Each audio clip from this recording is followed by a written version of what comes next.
Saya muji pribadi, ngomong sama Allah, Alhamdulillahi Rabbil Alamin.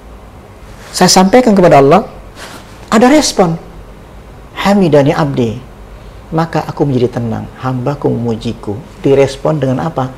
Ku kirimkan ketenangan. Walladzi anzala sakinata, Allah turunkan sakinata fi qulubil mu'minin.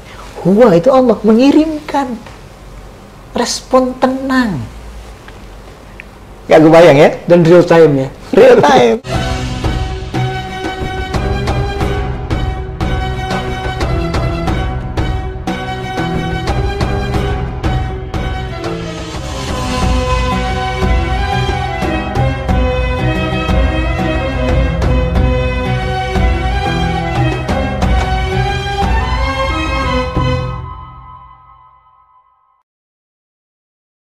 Assalamualaikum warahmatullahi wabarakatuh.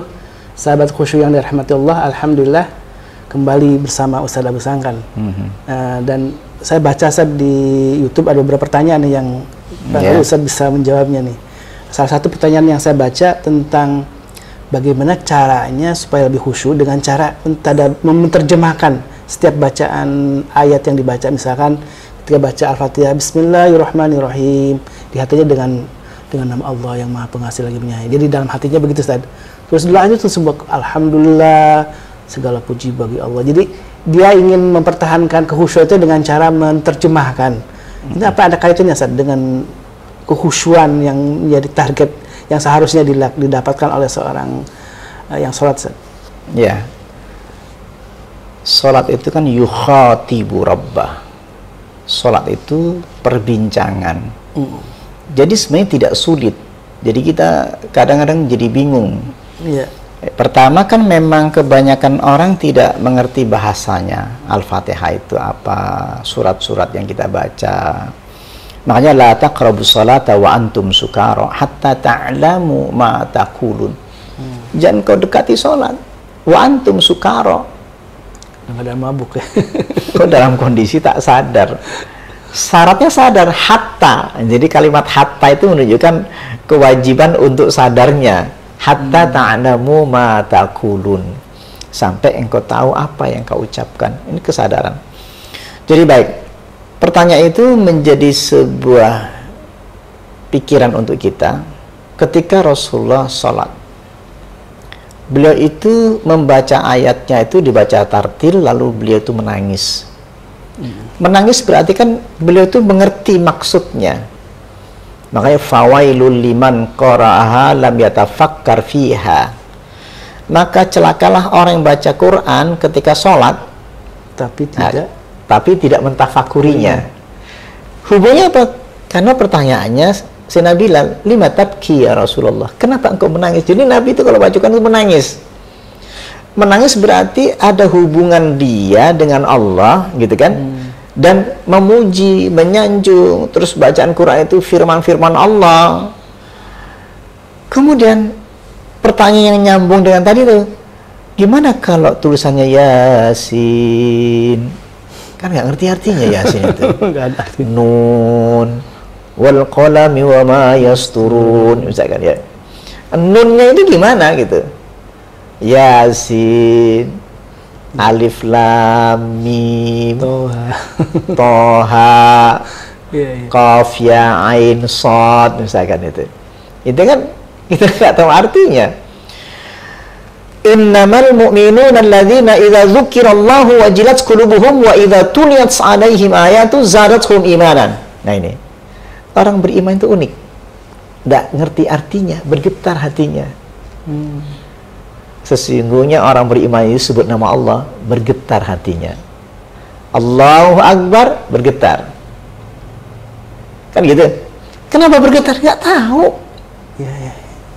Artinya Allah apa? Nggak tahu artinya. Pokoknya namanya Allah. Tuhan saya namanya Allah.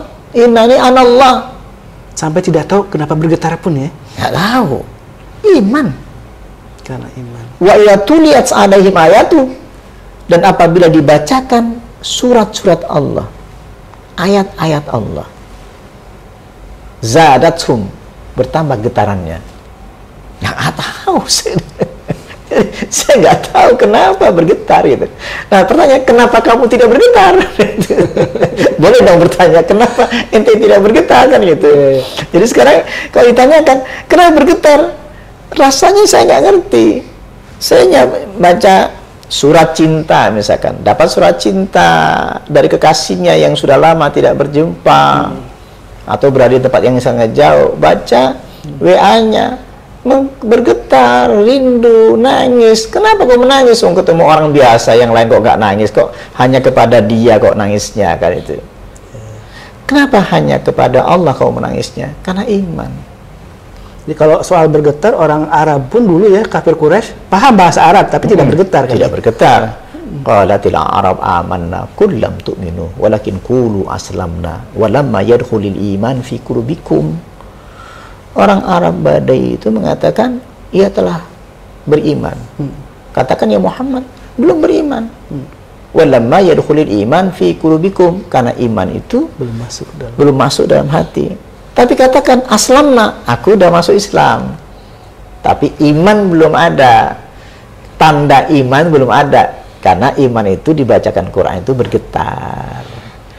Disebut nama Allah bergetar, dibacakan Quran zadathum imanan, bertambah itu keimanannya itu. Jadi bagaimana dong kalau saya sekarang baca Quran, tadi yang punyanya tadi kan baca Quran, boleh ketika saya mengucapkan Bismillahirrahmanirrahim, kan kita bisa belajar. Masa kita nggak ngerti-ngerti Al-Fatihah? Ketika kita menerjemahkan dalam hati, awalnya memang dari lisan dimasuk ke dalam hati. Yang benar adalah dari hati keluar ke lisan. Tapi nggak apa-apa karena kita belajar pertama dari lisan dulu kan. Kita belajar bahasa dulu, lisan dulu, tapi maksudnya belum, hatinya belum. Ketika sudah paham bahasa Arab, itu muncul dari hati yang keluar kan gitu. Nah sekarang bahasa kita udah bahasa hati sekarang gitu. Contoh, ketika kita baca Alhamdulillahi Rabbil Alamin, itu peran-peran akan masuk. Makna Alhamdulillahi Rabbil Alamin sampai masuk, nyambung ke Allah. Saya mengucapkan Alhamdulillahi Rabbil Alamin. Nah, kan di lisan nih. Tapi saya sampaikan kepada Allah, maka Allah menyambutnya hamidani abdi, hambaku memujiku. Artinya diterima tuh sama Allah itu. Tandanya apa? Bergetar hatimu. Ala bidzikrillahi tatma'inul qulub. Hanya menyebut Alhamdulillahirabbil alamin, bergetar hatiku. Artinya direspon. Tanda Allah meresponnya itu ketika kau sebut namanya, bergetar. Gimana saya tahu diterima oleh Allah? Bagaimana saya tahu hamidani abdi, Allah memujiku? Saya tahu dong diriku memuji Allah pribadi ya. Misalkan saya pribadi, saya muji pribadi, ngomong sama Allah, Alhamdulillahirabbil alamin. Saya sampaikan kepada Allah, ada respon, hamidani abdi, maka aku menjadi tenang, hambaku memujiku. Direspon dengan apa? Ku kirimkan ketenangan. Walladzi anzala sakinata, Allah turunkan sakinata fi qulubil mu'minin. Huwa itu Allah mengirimkan respon tenang. Gak kebayang ya? Dan real time ya? Real time, seketika ngomong gitu. Ar-Rahmanir Rahim, huwallazi anzala sakinata fi qulubil mu'minin. Allah turunkan rasa tenang adalah ala bi dzikrillah tatma'il qulub.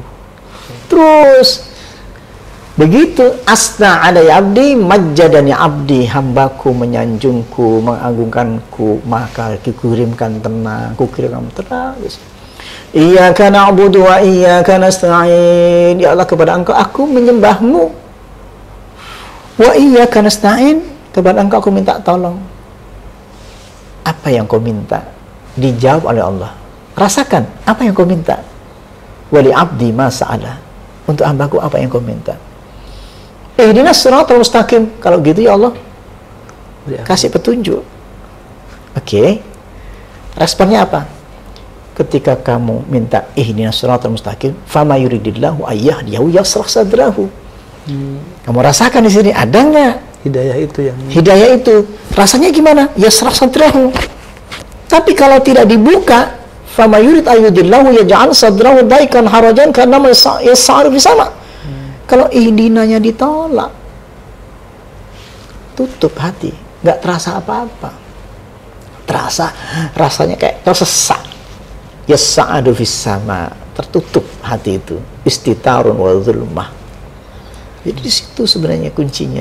Sholat hanya sebatas kewajiban kayak ritual yang harus diselesaikan, ya udah kewajiban, kayak menggugurkan kewajiban aja. Nah, itulah untuk membahas kayak gini nih kadang-kadang kita mesti hati-hati. Karena yang iseng juga banyak, nanyanya juga aneh-aneh. Iya. Karena harus lengkap ya, memahami saya harus lengkap dari awal sampai akhir, sehingga apalagi harus membaca bukunya. Bukunya nih menemukan musuh yang hilang. Sebenarnya kita nggak asal ngomong, sebenarnya kita ambil dari kitab-kitab sebenarnya. Itu kadang-kadang banyak tidak. Kalau misalnya kita kasih referensi juga lengkap. Saya pakai referensi kitab Al-Quran tentunya kan, tafsir Al-Baghawi. Kita pakai Fi Zilal Quran, kita juga kitab Madarijus Salikin dan Al-Husu fi Shalah. Saya kira dari situ sudah sebenarnya tidak sembrono sebenarnya. Di samping harus kita alami sebenarnya. Jadi itu kan sebuah pengalaman pribadi yang didasari oleh kitab-kitab yang kita baca untuk menuntun kita. Jadi kitab itu nuntun. Oh, saya bergetar nggak? Saya lihat kitabnya. Wah, ada nih. Oh, saya beriman nggak sih? Kayaknya masih goyang nih. Al-Qur'annya mengatakan orang beriman tuh bergetar hatinya gitu. Oh, kau bergetar? Iya bergetar. Tapi kok ada masalah, kenapa kita terguncang? Berarti enggak kan gitu. Berarti permukaan masih. Nah itu Quran itu menjadi apa? Barometer kita. Menjadi apa namanya itu? Peta kehidupan rohani kita berada di mana kan gitu. Itu kira-kira. Jelas ukuran-ukurannya. Jelas ukuran-ukurannya. Mana yang beriman, mana yang tidak. Makanya sebagai hudal lil muttaqin. Petunjuk bagi orang takwa. Nah, itu. Jadi kuncinya jangan berhenti untuk terus belajar saja. Setiap hari, Allah itu kan setiap hari ngasih petunjuk. Hubungnya apa? Sholatnya setiap hari kok. Jadi kalau saya nunggu ma'rifat sampai 3 tahun ke depan, 4 tahun ke depan, lah kapan butuhnya saya, perlunya sekarang. Kalau iya karena butuh, iya karena stain tadi penanya tadi kan sebenarnya kan butuhnya sekarang. Saya belum ngerti artinya, gimana saya harus ucapkan itu kepada Allah. Nah, sekarang kita mulai belajar untuk hari ini. Bisa nggak saya terjemahkan satu-satu dalam hati saya? Boleh aja karena masih belajar. Kita hayati bacaan Al-Fatihah itu, kita hayati bacaan-bacaan surat-suratnya, kita hayati bacaan ruku kita hayati bacaan itidal kita hayati, semua dihayati. Kan? Makanya fawailu liman qaraha lam yatafakkar fiha. Maka celakalah orang yang tidak menghayati, yang tidak mentafakkurinya, kan gitu.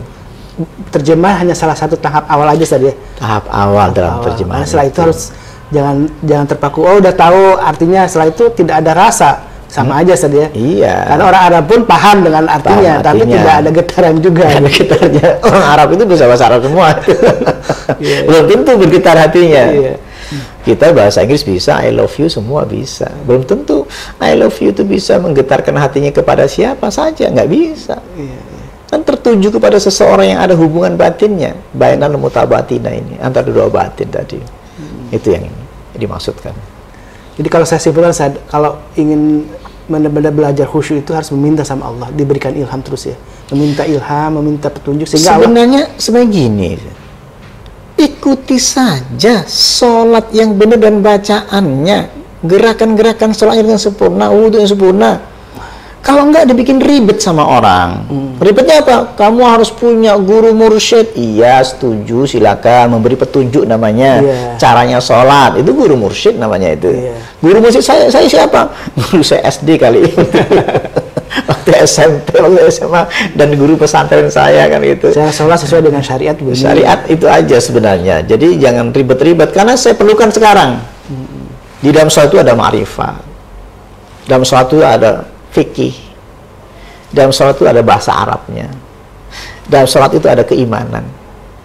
dalam suatu ada ihsan, dalam suatu ada iman, dalam suatu ada syariah Islam, lengkap. Mau kemana lagi? Itu aja barangkali. Insyaallah Ustaz, terima kasih jazakallah khairan, dan semoga penjelasan Ustaz ini bisa memberikan pencerahan kepada tadi yang bertanya di YouTube, dan mungkin bagi jamaah lain juga yang punya pertanyaan yang sama, dan bagi orang-orang yang rindu untuk berjumpa dengan Allah, dan tidak hanya berjumpa nanti di akhirat, masih lama kan harus meninggal dulu, tapi juga berjumpa dengan Allah pada saat dalam sholat kita. Wabillahi taufiq wal hidayah. Wassalamualaikum warahmatullahi wabarakatuh.